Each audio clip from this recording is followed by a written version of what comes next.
boy City Warner 77 coming at you live and direct. I want to do a versus video.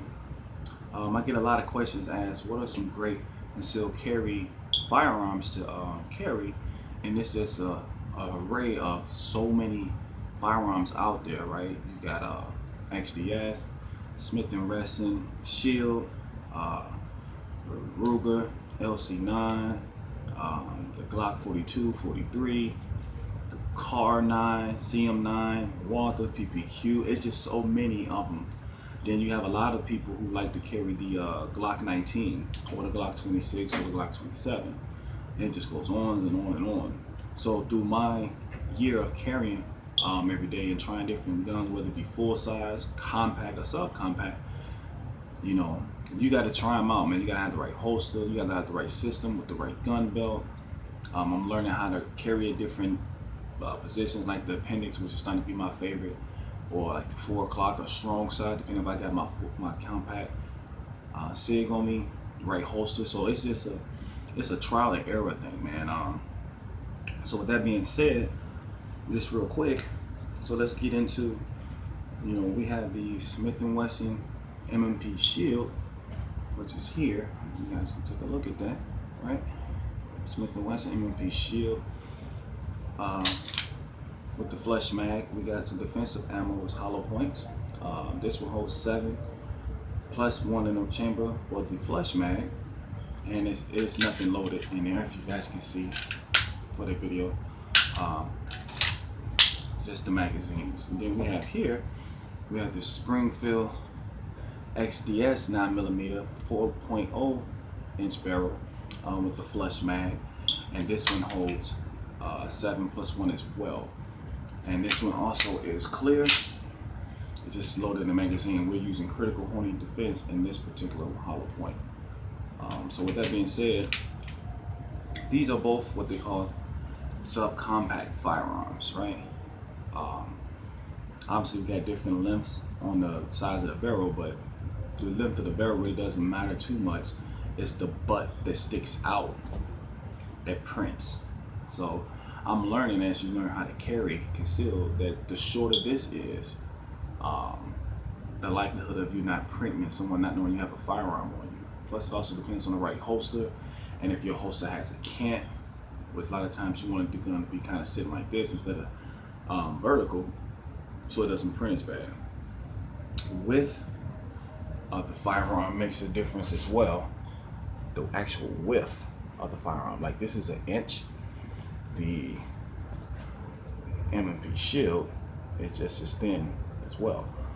So with that being said, you want to take a look at your different scenarios, right? So I carry this appendix in a nice holster, which sits here right on my belt, and I have a white t-shirt on, as you can see, doesn't print with the flush mag. Now if I take that out and put in actual extended mag, which is A plus 1 with that, and you tell me if you guys can see. You can see it a little bit, not as much, and this is a white shirt, okay? So with that being said, it makes a difference, and always when you draw, you want to keep it away from you, keep the finger index off of that trigger.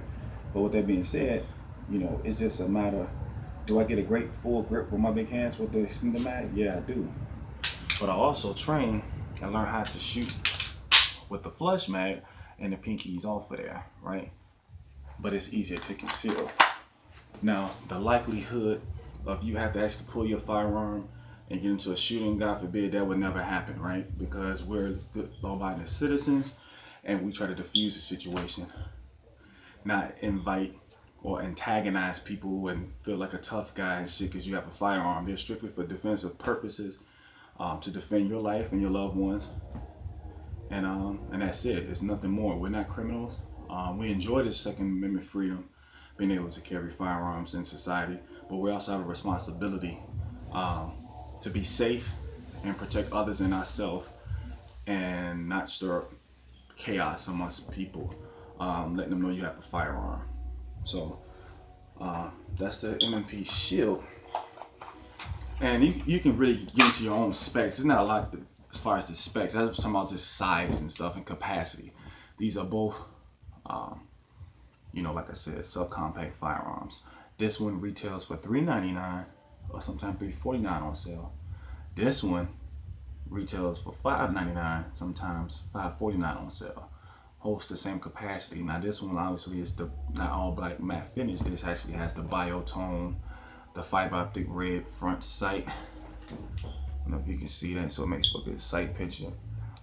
Steel sights, front and rear serration. Springfield is known for its you know, quality. It has the grip, modular safety. So if you're looking for something that's safe when you're starting to conceal carry, and you want to carry condition 1, which is one loaded in the chamber, this gun can't be fired without this feather trigger safety being depressed at the same time as this grip safety. So when you get a good grip and purchase on it, when you grab it, only thing you gotta do now is depress that trigger and it will fire. But if you grab it and you try to press the trigger without it, because you're indexing it like this and your thumb is not engaging the safety, which is here, you press the trigger and see it doesn't fire.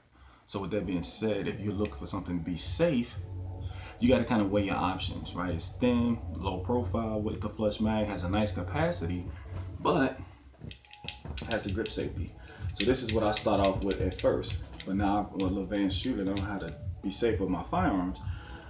This one here, this M&P Shield, doesn't have a safety on it at all, except for drop safety. And that's fine with me because I carry condition 1 normally too. This also has a chamber indicator, serrations, metal sights, all white 3-dot metal sights. Has a nice grip on it, ambi, mag release. Takedown is pretty much the same, except for they both have to pull the triggers to take the slide off. So, but price wise, I think this is better to start off with. I'd rather pay $3.99 or $3.49 or hell even $2.99 when it's on sale when I got mine. Low profile, just as thin as the XDS. Let's drop these mags, and they are clear.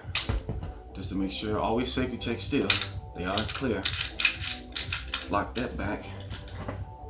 Clear. Let's lock this back. So now if you guys take a look at profile wise, height and everything, they're pretty much identical, right? Can you guys get a good look at that? So as far as printing, if we look at the grips, even from the back in all angles, only thing really different on here is the length of the slides and the barrel. Hold the same capacity. So yeah, does this one look prettier than this? Yeah, of course it do. But is this more functional than this? In my opinion, yeah, because it's $2.99 and this motherfucker is $6. You're almost paying half for each one. Not knocking Springfield, because I have a Springfield XD that y'all seen in other videos as well, and the 6-hour and all these different things. So I like expensive firearms, but the same token, they have to be practical, right?